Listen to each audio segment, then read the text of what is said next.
సిద్దిపేట నియోజకవర్గంలోని బారాయమం చౌరస్తా నుండి అల్లీపూర్ దాకా కూడా R&B రోడ్ నిర్మాణాన్ని గత 3 సంవత్సరాల నుంచి కాంగ్రెస్ ప్రభుత్వం పట్టించుకోవడం లేదు. ఆనాడు బీఆర్ఎస్ ప్రభుత్వంలో గౌరవ ముఖ్యమంత్రి గారు కేసీఆర్ గారు, గౌరవ మంత్రి హరీష్ రావు గారు 50 కోట్ల రూపాయలతోటి బారాయమం చౌరస్తా టు అల్లీపూర్ దాకా ఈ రోడ్డు మంజూరు చేయడం జరిగింది. కానీ కాంగ్రెస్ ప్రభుత్వం వచ్చిన తర్వాత నిధులు విడుదల చేయడం లేదు. నిధులు విడుదల చేయకపోగా 3 సంవత్సరాల నుంచి ఇక్కడికి ఉన్నటువంటి ప్రజలు, ఏదైతే ఈ ప్రాంతంలో వెళ్తున్నట్టు ప్రజలు, ఇక్కడ ఎల్లమ్మ టెంపుల్ ఉంటుంది, ఎల్లమ్మ టెంపుల్కి వచ్చే వాళ్ళు కూడా వేలాదిగా రోజు మంగళవారము శుక్రవారం ప్రతిరోజు కూడా నిత్యం రద్దీగా ఉండే ఈ రోడ్డును ప్రభుత్వం పట్టించుకోవడం లేదు.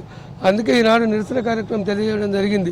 వరి నాట్లు వేసి ఇప్పటికైనా ప్రభుత్వం కళ్ళు తెరుస్తుందనే సదుద్దేశంతో ఈ కార్యక్రమం చేసినాం.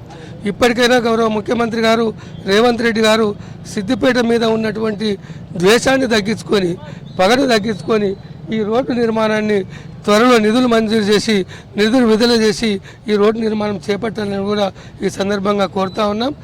ఏదేమైనప్పటికీ ప్రజలకు మనం సేవ చేయాలి తప్ప వ్యక్తులుగానో, ఏదైతే వ్యక్తుల మీద ఆవేశంతోనో, ఇంకా నియోజకవర్గం మీద కోపంతోటో ఇటువంటి పనులు చేయదు ప్రభుత్వం. ఇప్పటికైనా గౌరవ ముఖ్యమంత్రి గారు రేవంత్ రెడ్డి గారు ఇక్కడైనా కళ్ళు తెరిచి ఈ రోడ్డు నిర్మాణానికి నిధులు విడుదల చేయాలని ఈ సందర్భంగా డిమాండ్ చేస్తున్నాం.